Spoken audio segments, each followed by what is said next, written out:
Hello and welcome to the Pro Football Network Miami Dolphins Podcast. I am your host, Matt Infante, joined as always by PFN Deputy Editor Adam H. Beasley. And Adam, the Dolphins played in the most entertaining game of the week on Sunday. I suspect that will be a trend all season. The Dolphins are 1-0 because they have the two best football players on the field at SoFi Stadium on Sunday, in Tua Tagovailoa and Tyreek Hill.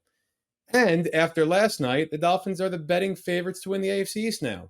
So a lot has changed in 4 days. How was your weekend, Adam? Well, look, I covered the most, as you said, exciting, compelling, wild game of week one, 36-34 Dolphins, when Tua Tagovailoa had his best game, I think, as a pro. We'll get into that in a minute. And then no more than 27 hours later, we saw the most significant game, the most impactful game of week one. Aaron Rodgers on the fourth snap as a member of the New York Jets after months and months of build-up, hard knocks, all this hype, tens of thousands of airtime wasted because 4 snaps in, he apparently tears his Achilles tendon. We're taping this on Tuesday morning. We have not yet gotten confirmation, but by all accounts, he is out for the season. So in a heartbeat, in an instant, the Dolphins went from being in a dogfight for the division with 3 teams to it really being a head-to-head matchup, unless Zach Wilson can channel Joe Namath. Yeah, and Ian Rappaport did just tweet out, in fact, that the Achilles is torn. That is confirmed. That was suspected. The AFC East odds shifted overnight because of yesterday's developments, not just Aaron Rodgers' injury, but obviously the Bills not looking kind of what we remember them looking like previously. Or maybe it is. Maybe it is what we remember them looking like. Before we get into the Bills, the AFC East odds, the Dolphins are plus 135. The Bills are plus 145. The first time since 2009, the Dolphins are favored in the division. This according to sportsoddshistory.com.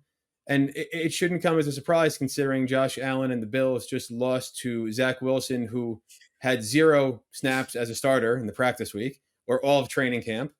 And now, where do the Bills go from here? Okay, so there's a lot to unpack here. Certainly the Bills are one of the most talented teams in the National Football League, and Josh Allen is arguably the most, God-given talented player in all of football. I mean, what he can do, Patrick Mahomes can't do, and I don't even think Justin Herbert can do. Like he is singular in his ability to run the ball and to throw it to the moon. Unfortunately, sometimes or a lot of times the opposing team is sitting on the moon waiting for it to fall in their laps because he'll throw up these rainbows that go just to the wrong team. And it's not just last night. It's just not Monday night, whatever it is you listen to the show. We're taping it on Tuesday, as I said. It's time and time and time again. And honestly, Matthew, you go back and look at the stats. We might think of 2020, 2021 when we saw peak Josh Allen as the exception, not the rule. And that is obviously what Dolphins fans are hoping for, right? That otherworldly guy that couldn't be touched. And let's not kid ourselves.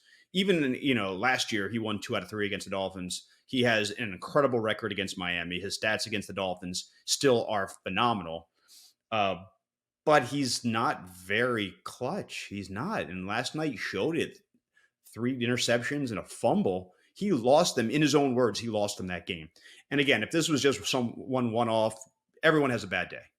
This kind of is a trend. And that's why I am so bullish on the Miami Dolphins that Josh Allen, since Brian Daboll left for the New York Giants, he's been gone since the beginning of the 2022 season. This is a tweet from Nick Wright. Since week 1 of 2022, Josh Allen has played 19 games. He has 20 interceptions and 17 fumbles in those 19 games, a total of 37 picks and fumbles in 19 games. Now, granted, not all those fumbles were lost, but still it shows his lack of ball security. He's averaging almost exactly 2 picks and fumbles a game. That's simply a fact, and a lot of folks refuse to come to terms with it. I don't. I'm eyes wide open, and I'm sure you are too, as someone who's not exactly a Josh Allen fan, that he is a liability at times for this team, and the offense is so reliant on him. I mean, if they're going to get a running game going, it's got to be Josh Allen who gets it going. Certainly the passing game is in his hands every single snap. The defense was fine Monday night, but again, you can't really gauge it off of Zach Wilson, so we don't know. They're not going to have that same luxury when they see Tua in week 4. But there's a reason that a lot of people, myself included, have thought that the Bills' window is closed, and it's simply because they don't win the games that they should. And last night may have cost them the AFC East. It may have cost them the 1 seed. All these things that you want, all these things you need to win a Super Bowl, they let it slip through their fingers in a game they absolutely had to win. Yeah, and on our last podcast, we talked about the AFC East division as a whole, right? And how it was built up to, to look like a very, very good division. And then you compared it to the AFC West from a year ago, where all this hype and really it was one great team and then everybody else. Um, it was always likely that, of the Jets, Dolphins, and Bills, one of them, at least one, would not meet expectations. You're sitting here now wondering if, for different reasons, two of them might not meet expectations. And then there are the Dolphins who went into Los Angeles against the playoff team from a year ago and went toe to toe with Justin Herbert in that offense and kind of a hyped team with a new offensive coordinator. And, they took their shots. Obviously, we'll get into the defensive struggles. But Tua made plays late in the game that Josh Allen on Monday Night Football could not make for his team. Yeah, you're absolutely right. And I think if you go and really have an honest look of the AFC in week one, those were the two best offenses in the conference. And we saw them play on Monday night or on Sunday afternoon. And excuse me, I have to take a drink of water. So you continue talking. But I think. Yeah, no. Sorry. So, oh no, go ahead, Adam. All yours. But the Chiefs look very beatable, certainly without Travis Kelce.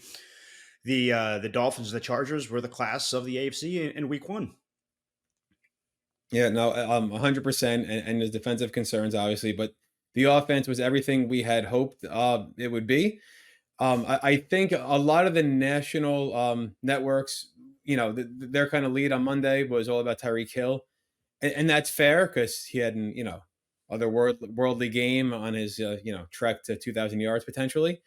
But I think that's unfair, if we start by talking about Tyreek Hill, because Tua made some of the best passes you will ever see in his career or in anyone's career, in terms of the arm talent, the accuracy, and within the context of the game and the moment.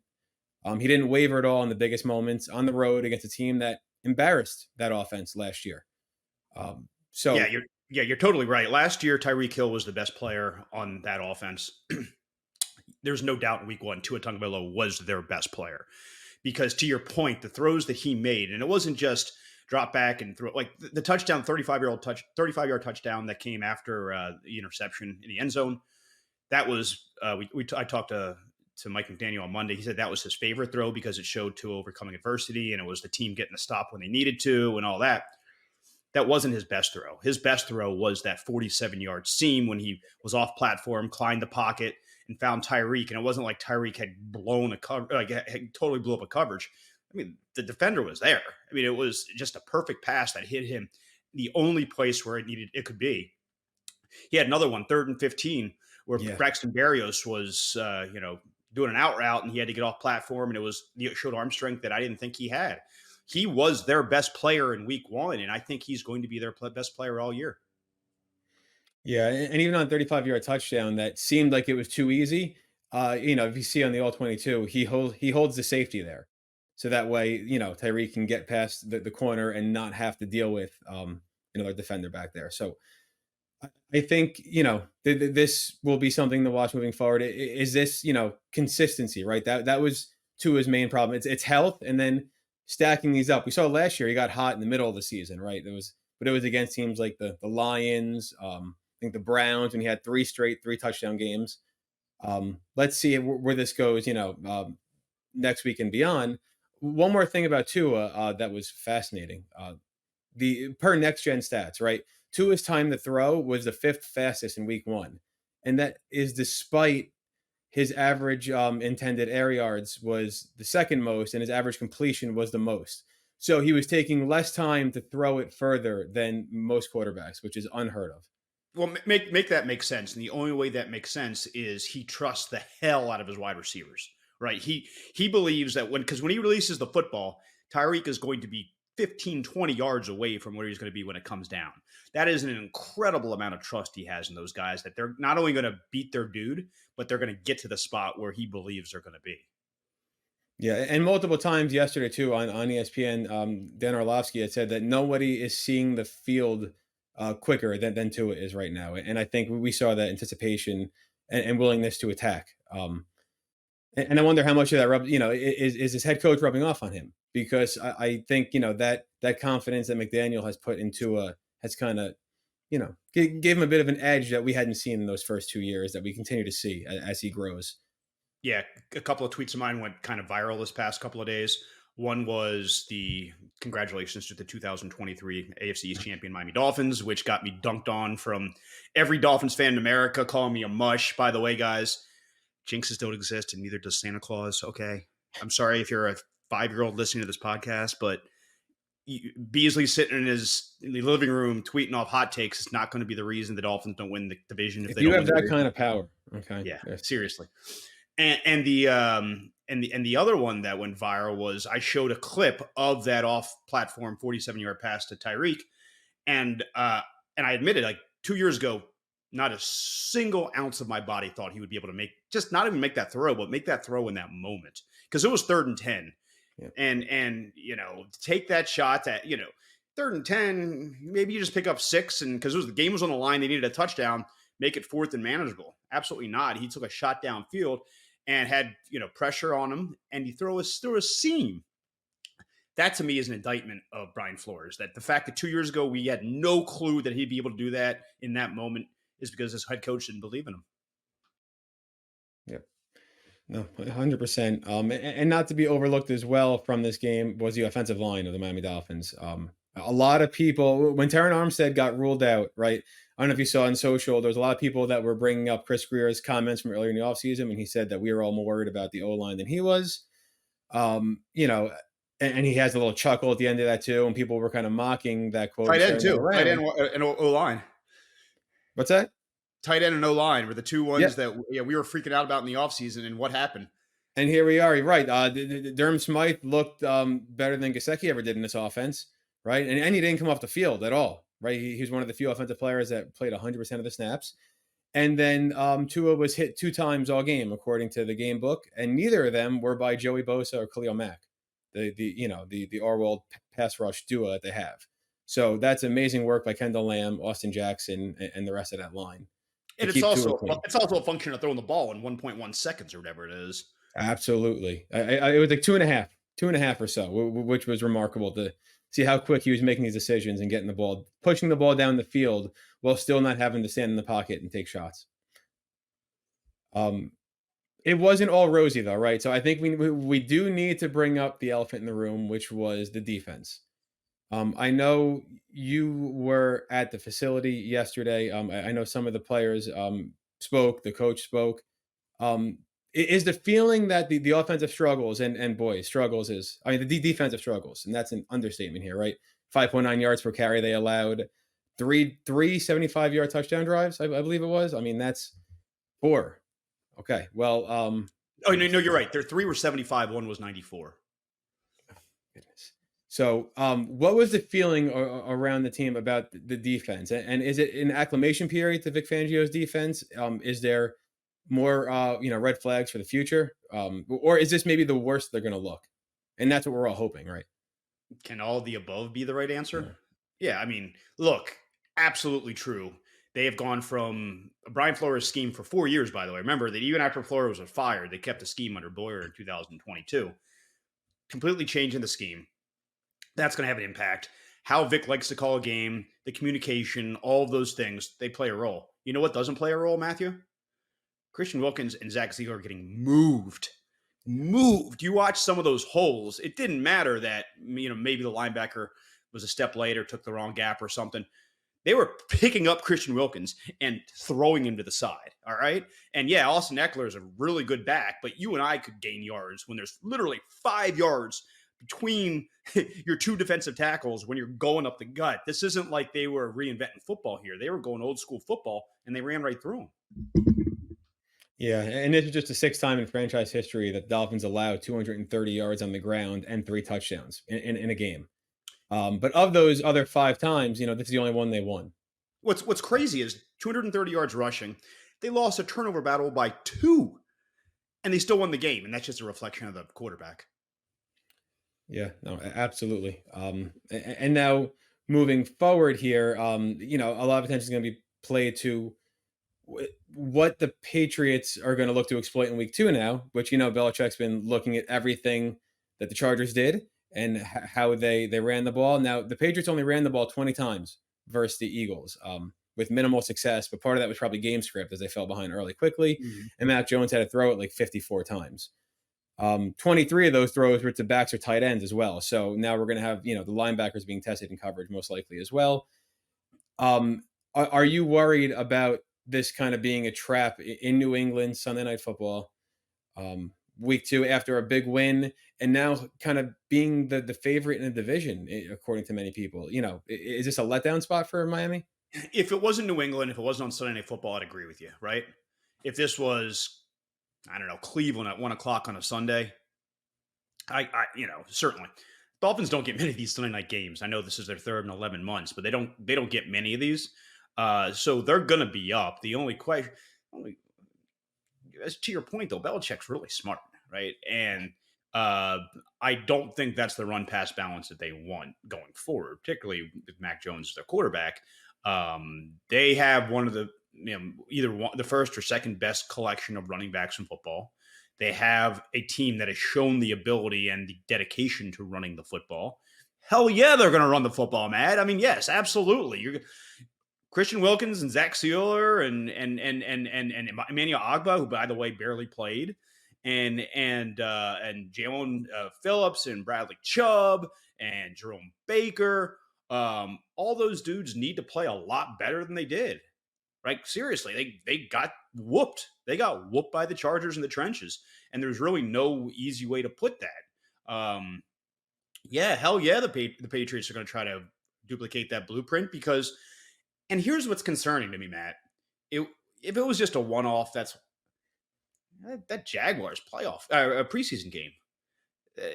That first team defense was on the field a ton, but when it was, they got moved exactly the same way now. So really the only 2 times we've seen extended action of that group, they've gotten the ball jammed down their throat.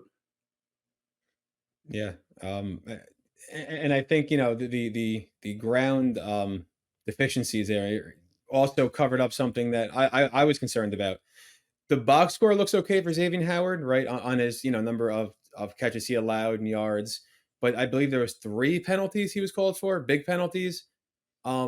You said last week your bold prediction, 8 interceptions for Xavier Howard this year. Am I fair to be concerned about what I saw? Because it looked like more of the same from Howard that we saw last year that had us concerned. Yeah, no, it wasn't good. It was not his best game. I think there's concern is fair. Panic is obviously not. We'll see how it goes. It's because the Chargers didn't have to throw the football. That wasn't my concern. My biggest concern was just getting killed the line of scrimmage because obviously we saw the running game, but even Matt, they couldn't get any pressure at all if they didn't bring an extra defender, right? The only time they got to Herbert was by blitzing. So yeah, Howard needs to be better, but he is low on my list of things I'm concerned about because it was a total mismatch in the trenches. Yeah, and it's funny because we heard all camp, right, how the Dolphins pass rushers, Chubb and Phillips in particular, were beating the Dolphins offensive line and getting to the quarterback. And I was like, oh, is the O-line bad? Is the pass rush really good? And it seems like it's the inverse of that. The O-line was very good. The pass rush was non-existent, which doesn't really mesh with what we heard all training camp. So I'm not sure. Sample size. Are you concerned about Chubb and Phillips now? Yeah, sample size, right? And the Chargers have a good offensive line. Let's not kid ourselves. There's a lot of talent in that offensive line. So when there's 2 different concerns. Getting pressure on the quarterback's one of them. Let's go back and look how many times the Chargers were in 3rd and long, right? And so that's really when you pin your ears back as a defender, you get in 3rd and long. They probably had like 4 or 5 3rd and longs the entire game. And the Dolphins got a stop on one of them. So we'll pump the brakes. I will say this. I have not been wowed yet in this entire time here with Bradley Chubb. And that to me, we know Jalen Phillips is going to get pressures Hopefully those pressures translate to sacks. Had an enormous play on the biggest play at the game late in regulation. Bradley Chubb has not been a factor. And that, to me, I think has to be concerning because not only did you give up a first-round pick to get him, you gave up a ton of money, too. Like, they paid him like a 15-sack guy. And did you even notice him on the field on Sunday? No, no, it was not great. And another concern I have was their big, their other big free agent acquisition beyond the trade for Jalen Ramsey. David Long was not on the field very much. And we thought that he was coming in to help, this run defense. He was going to be an enforcer, and he played 17 snaps, I think it was. What do you make of the snap count where Andrew Van Ginkel clearly was trusted more? 3-1. That was the AVG to the David Long snap count, 51-17. If you would have told me that in April, I would have said you're drunk, right? I mean, that's nuts. And it's not like this was a drop back pass game where they needed Van Ginkel's pass rush more. No, they needed a dude to get his nose in the middle and make some tackles. And part of it was, look, he got roasted because of, was it the Keenan Allen long pass down the sideline? That was a zone, guys. That wasn't Fangio saying, okay, you one-on-one, you run with one of the 20 best wide receivers in football. No, that's not what happened. Deshaun Elliott bit on an inside breaking route. It was a zone. Long was clearly supposed to have help from the safety. It didn't materialize until far too late. So let's not kill him for that. But like when it comes to NFL coaches, listen with your eyes, not your ears, right? And although Fangio is kind of honest too, because he has no filter, so you can listen with your ears as well. But our eyes were screaming about how little they trusted certain members of that defense. And it's fascinating to me that despite Deshaun Elliott being bad, like he was bad in that game, Brandon Jones didn't see the field, right? And despite the fact that they gave money, and I know it wasn't a ton of money, right? It was like $5 million or whatever. But despite the fact that they gave money to David Long, he's not on the field in a game that's a running game, right? It's a physical in the trenches, go make a tackle at the line of scrimmage kind of game. To me, that was incredibly telling. Yeah, for sure. But all these defensive struggles aside, the offense was able to kind of carry the day. They leave Los Angeles 1-0. We spoke last time how I like to break the schedule down in chunks, right? And I said, well, if they get to 3-1 in these first 4 games, I think 11 wins is a fair expectation. If they fell 2-2, I kind of settled on probably about a 10-win season. Let's overreact to what we saw week 1 across the league. Do you think it's within the realm of possibility that the Dolphins start out 4-0? You have Patriots, Broncos, Bills. I think right now anything less than 3-1 would be disappointing based on what we saw week 1. Where do you stand on that? Is my Dolphin colored glasses kind of blinding me here a bit? I mean, going 3-1 with 3 road games in those first 4 is a tall task, right? You do that and you're a really, really, really good team. Yes, I take a more holistic look at the season and just, where are the pitfalls? And I'm going through it right now. Certainly at New England won't be easy. The Broncos, not a good team. We can both agree that they're not a good football team. Yeah. At the Bills, the game's always a fight, right? I can't remember in my 12 years covering the Miami Dolphins a time where they've just boat raced the Bills, particularly on the road, right? So that is going to be a close game. Then Giants at home, Panthers at home, at the Eagles, they win that game, Katie bar the door, right? Home against the Patriots.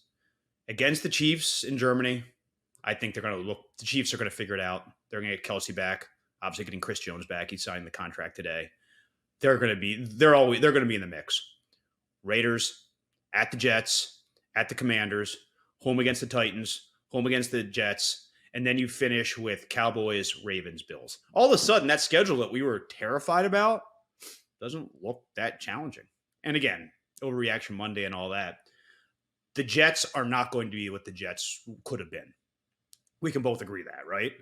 The That rate, running game was certainly impressive. Brees Hall looks like he didn't lose a step, which makes you okay, wonder so about the Dalvin Cook signing, right? Because any snap that Cook is on the field in place of Hall is a win for the defense. okay, they're not the same team without Aaron Rodgers. They're Fair. not. Clearly, Zach Wilson. They were terrified to throw the football last night. Yep. Terrified. That's not sustainable. And the Dolphins will do things like I need to go get the advanced stats. Apologize for coming unprepared to this.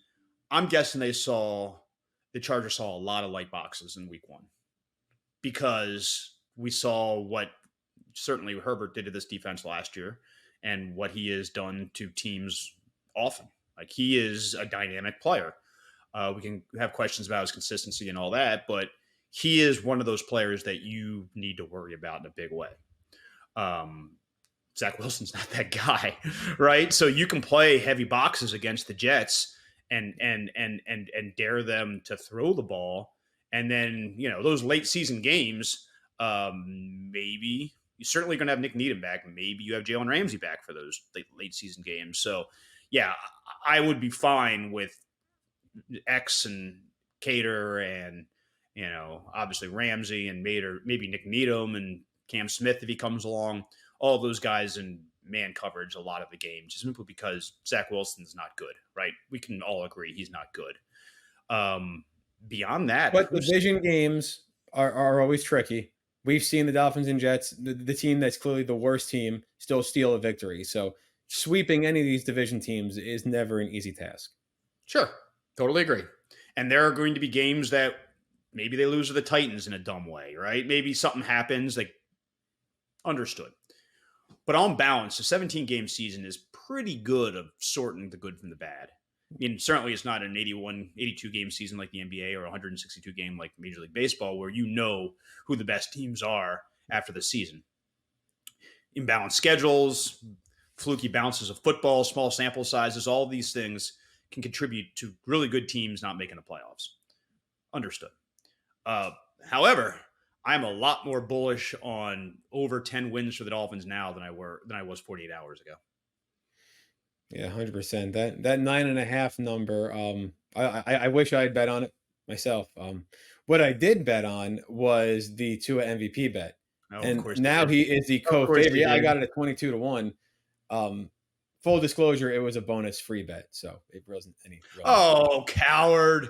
You didn't even use your own money on it. It's still, hey, I'll get paid real money. It don't matter. But yeah, now he is the co-favorite, depending on what book you look at. I've seen him as number 2, but behind Mahomes at 1. But what a change in a week. And certainly when we brought it up last week with you and David Behrman, we talked about how, I think statistics wise, he could be there, but then you made the great point, but you got to have the wins. Oh, things have changed in a week. And now maybe the Dolphins could have the wins to have Tua in that conversation all year round. Again, provided he's healthy. Absolutely right.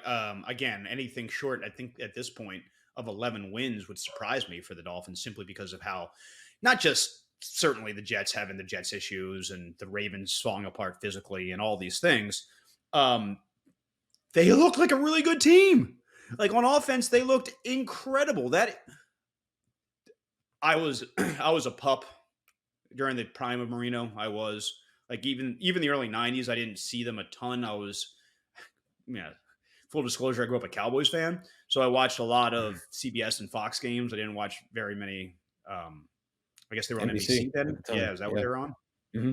Didn't watch many of those games, and unfortunately, the Dolphins never went very far in the playoffs. So, with the most important games, I didn't see very much of. But I can't imagine that those Marino Dolphins looked the way the Dolphins looked on Sunday. Pinpoint passing, Marino's might have the best arm in NFL history, right? Let's not kid ourselves. His arm was otherworldly. But the scheme, like the ingenuity of Mike McDaniel, and I think we need to take a second to appreciate, and I'm going to write something on this today from comments from Raheem Mostert, because he's played under both Kyle Shanahan and Mike McDaniel. I don't think there's any two, with the exception of maybe Andy Reid, any two offensive minds in football that do a better job of getting guys open. and they're not just getting guys open with, number 2 and 3 receivers. The Dolphins have 2 number ones, and people discount Jalen Waddle because he plays with Tyreek Hill. And he didn't get a ton of targets in week 1, part of which because his oblique still hurts. I mean, he's in pain because he got hurt in the preseason, and he's still not 100%. He still totaled 78 yards. Not bad.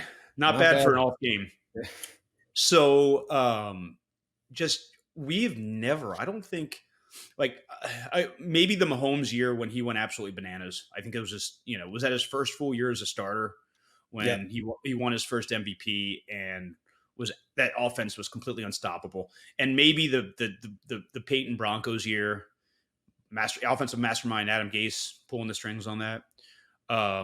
There's 100% Adam Gase, of course. Yeah, it wasn't the quarterback. So maybe those two. And again, I'm losing my mind over one game, but what they did against a defense that shut them down last year, completely shut them down last year, without their best offensive lineman, with their second best wide receiver having trouble breathing probably at times because his midsection hurts so much.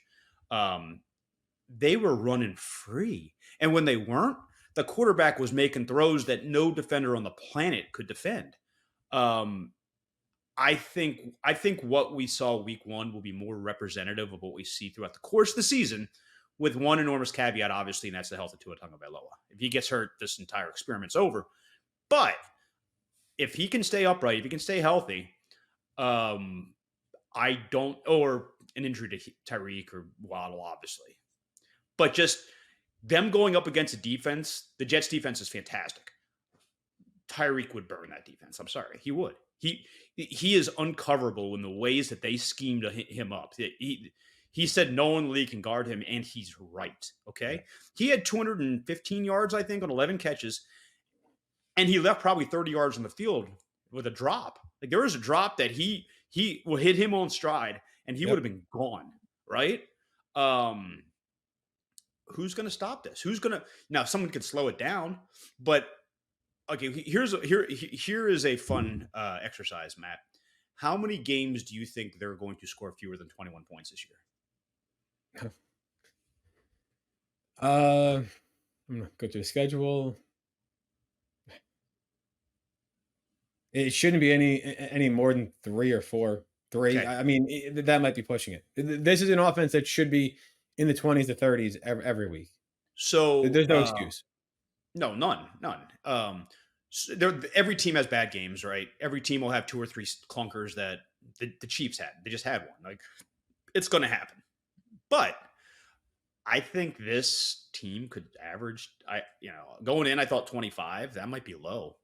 Like, this could be a team that averages 27, 28 points a game. And if you do that, and the defense takes his head out of his backside and plays at a higher level. And again, I said this at the top of the show. Let's not overreact to a defensive effort against maybe the second best team in the conference. Certainly the second best offense in the conference, right? Let's not lose our minds that, and they got the stops they needed. They had no real big impact plays until the last minute of the game, but they got the stops that they needed just enough by the skin of their teeth to let their MVP candidate quarterback go and win it for them. So, I mean, it's set up for them. It's anything less than, at this point, top 5, top 3 points, yards per play, all these things would be a total shock to me. Yeah, no, absolutely. And you said it's set up for them. When you look at the schedule too, 4 of their final 5 games are at home. They don't have those, December, January snow game potential, except for in Baltimore on New Year's Eve. It's interesting. A lot of things could be breaking right for the first time. It feels like forever for a team that's kind of been snake bitten. Oh boy, you just jinxed them. Which, by the way, does not exist whatsoever. But there will be someone who is irate with you, Matthew. There will be someone who will hear that quote. There will be many. Mm-hmm. But you're right. And at some point, because I largely think that coincidences are just statistical noise in the universe and all that. But at some point, mean regression happens. And all those breaks that went against them for 5 decades, at some point it turns around. Now, a lot of that 5 decades was self-inflicted, right? You can't be that irrelevant for that long without making some horrendous decisions. They've made some really, really good decisions over the last 3-4 years. And let's just take a second, and there'll be times that we'll crush him, I'm sure, in this season, because that's how sports commentary works. But Chris Greer has been pretty good. He's not been perfect, but he's been pretty good. And again, people are going to say, well, yeah, who wouldn't want to have Tyreek Hill on their team? And who wouldn't, and Teron Armstead can't stay healthy. And where Bradley? Oh, man, a lot of these decisions they've made. Kader Kohu, he should get credit for that, right? That guy's been really, really good. Zach Sealer, he should get credit for that. That guy's been really, really good, Sunday notwithstanding. Durham Smythe, people losing their mind over, not having a tight end. They laughed at us. One game sample size, so far so good, right? And look, even their wide receivers, let's take a second, because we have not, by the way, talked about how incredibly good Tyreek Hill is. We've kind of danced around it, but it's not like Tyreek and Jalen were out there every play. They only got like 2/3 of the snaps. And guys like Craycraft stepped up and in a big, big way for them. And Barrios, holy Barrios is fantastic.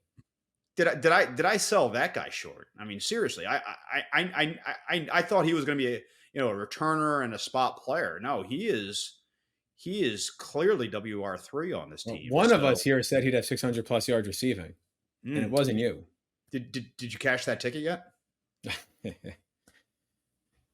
Not yet. Don't want to jinx it. Also, are you getting ready for Santa Claus to arrive at your house, because he's real as well? That's right. He'll be hanging out with the Easter Bunny. What's that? He'll be hanging out with the Easter Bunny.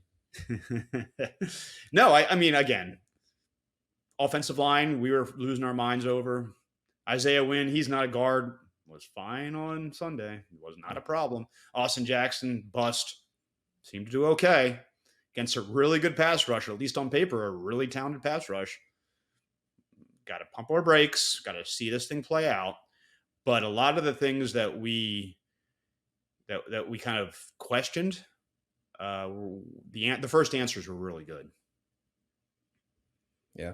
And I said it during the game, the only one that could stop the Dolphins last week was themselves. And they did twice. The Connor Williams snap issues, which I don't know if that was on him or Tua just dropped it. It looked like a good snap. Either way. Yeah, it did look good. Yeah, he may have moved a hair early, but that ball was there for Tua. Yeah, no, but the self-inflicted wounds, if they get that cleaned up, this offense, how do you stop it? And I'm not sure. But that's the thing, is that full disclosure, it's Tuesday morning when we're taping this. I have not done a lot of prep on the Patriots. Just haven't. I mean, there's just been so much going on the last 48 hours. I haven't really looked ahead too much. But I will say this. Where's the team speed? Defense, offense. That is a slow franchise, and they have been for a number of years now. How are they going to run with the Dolphins? How are they going to keep up? And again, the answer is they're going to shove the ball down their throats, and they're going to use their strength, their size in the trenches, and they're going to keep Tua off the field.